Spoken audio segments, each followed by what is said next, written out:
Ya estamos de regreso en Romper el Hielo. La verdad es que nos la estamos pasando de lo lindo con nuestros invitados de hoy, aquí recordando a nuestro cómico mexicano Chilinsky, recordando a Cantinflas, recordando la época de oro del cine mexicano. Y a continuación se suma a la plática José Antonio Valdés, él es crítico de cine. José Antonio, bienvenido. Hola, ¿cómo están? Muchas gracias, muchas gracias. Y bueno, pues sí, platicar, ya se habló mucho de Chilinsky, se habló mucho de Cantinflas y nunca será suficiente. Realmente las aportaciones que hicieron fueron muy importantes, pero también hay muchos otros personajes que colaboraron con ellos en la construcción, pues, de la identidad de la comedia mexicana, ¿no? Creo que cuando muchos se refieren a, ahí está el detalle, como la primera obra maestra del cine hablado en español, creo que realmente es muy cierto, porque fue la primera vez que quizás la comedia sale del entorno ranchero para volverse urbano y crear estos personajes, retomar a estos personajes, como el peladito urbano, que fue el personaje que creó Cantinflas.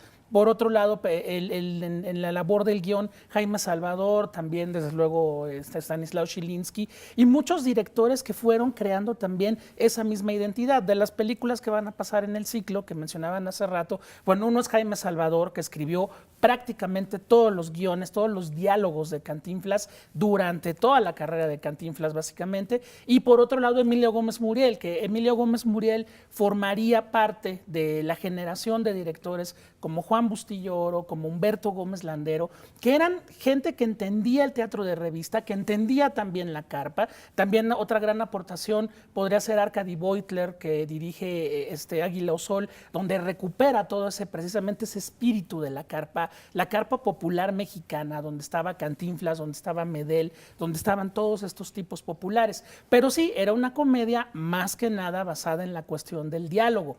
¿Por qué? Porque apenas son los primeros años de las industrias sonoras y el cine mexicano, en cuanto llega Santa y empieza la industria y arranca la industria, tenía que tomar como esa identidad. Y desde luego los mexicanos se empezaron a reír con comedia a la mexicana, ya no con la comedia norteamericana ni con la comedia del pastelazo del cine mudo, sino que ya la comedia va tomando una identidad. Entonces, ese personaje popular del peladito y esos otros personajes que abundan por ahí en esos primeros años. La guayaba. La guayaba y la tostada, que ya son esos tipos populares, pero arrastrados al melodrama por Ismael Rodríguez en la trilogía de Pepe el Toro. Y después vendrá pues la aparición del primer gran cómico cinematográfico, que es Tintán, que Tintán ya te rompe la cuarta pared, canta, baila, se mueve, sube, baja, ya no se apoya tanto en la cuestión del diálogo, aunque también es importantísima. Creo que en ese sentido la obra de Stanislaw Chilinsky, sobre todo con Manolín, que bueno, se conocen y a partir de 1947, que es la primera película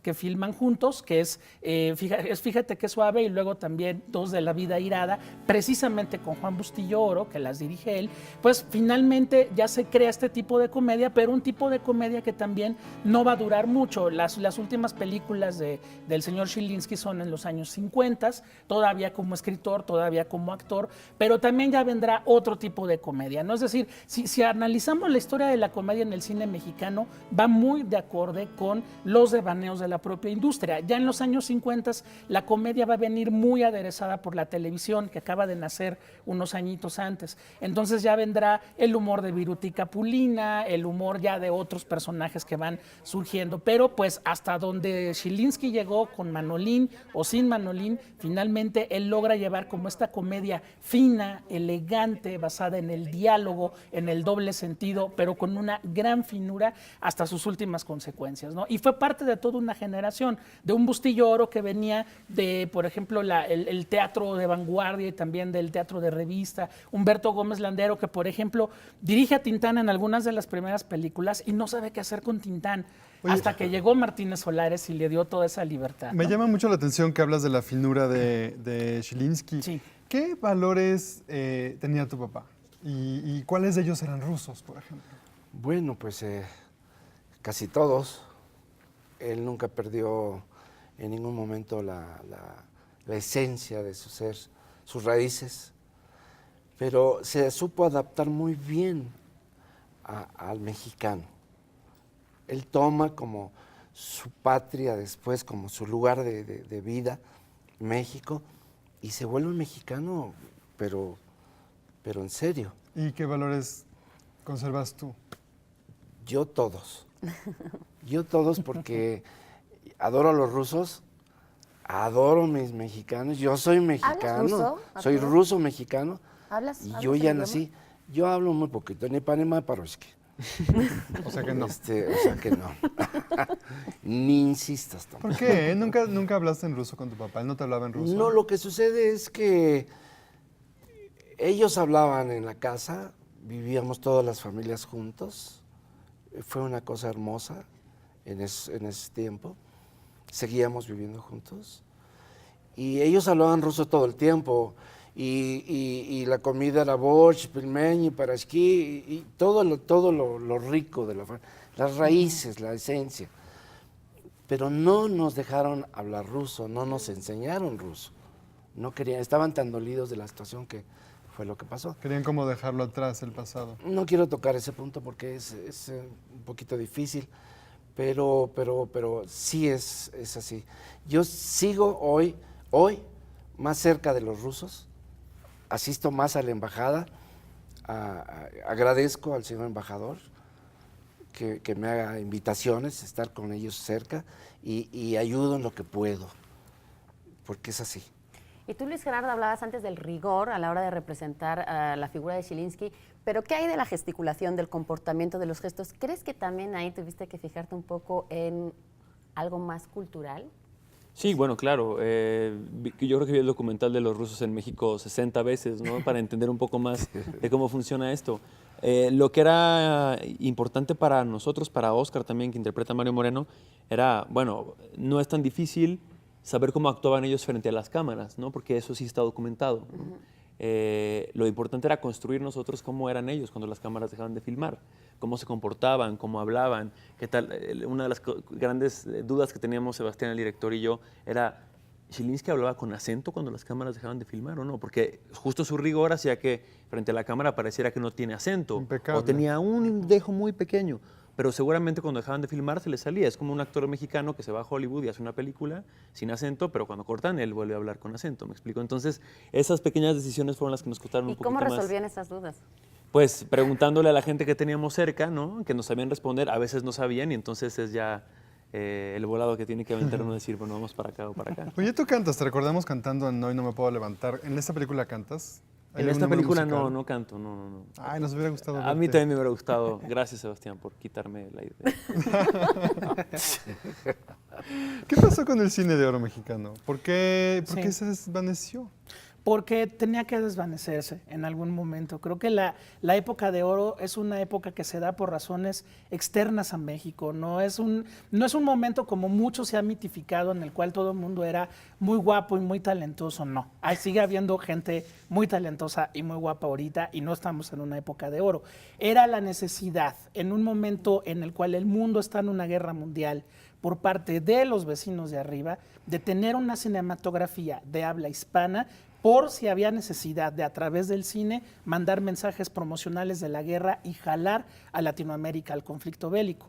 A partir de ahí, Estados Unidos, vía Nelson Rockefeller y vía otras instancias, inyectan dinero, se llevan a Gabriel Figueroa a estudiar con Greg Toland de Estados Unidos. Por otro lado, construyen aquí donde estamos, los estudios Churubusco, que eran unos estudios al mismo nivel que los de la RKO. Eran como 3 veces más grande de lo Claro, que son ahora, ¿no? claro que sí. Y entonces tienes una época de oro porque a los productores les das todo el dinero, los incitas a hacer un cine que tenga calidad. México no tiene competencia alguna en los mercados internacionales por la misma guerra y finalmente tenemos todo el pastel para nosotros. El problema es, terminada la Segunda Guerra Mundial y que Estados Unidos vuelve a quitar la mirada hacia la industria del cine mexicano, pues los productores no tuvieron a bien ahorrar ni invertir en más cine, sino que fueron simplemente reduciendo costos, reduciendo semanas de rodaje, reduciendo la calidad y finalmente la industria se acaba volviendo una industria que fabrica productos sin ninguna importancia y sin ninguna necesidad de lo artístico. Esas son prácticamente las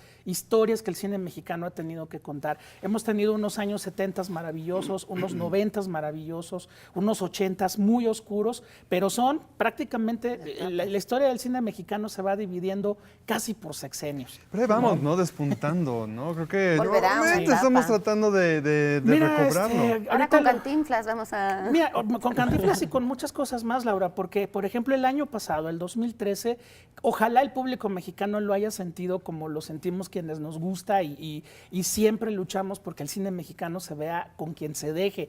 El año pasado tuvimos los polos más grandes en cuanto a producción.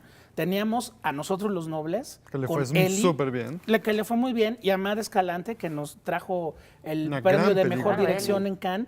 Y entonces el público mexicano podía escoger, cosa que hace muchos años no pasaba, entre una propuesta como Eli y Nosotros los Nobles. O no se aceptan devoluciones y fecha de caducidad de Kenia Márquez. El 2013 fue un año histórico para el cine mexicano. Sí, sí, Generalmente era o el cine muy comercial o un cine de tanta expresión personal que nadie lo acababa viendo.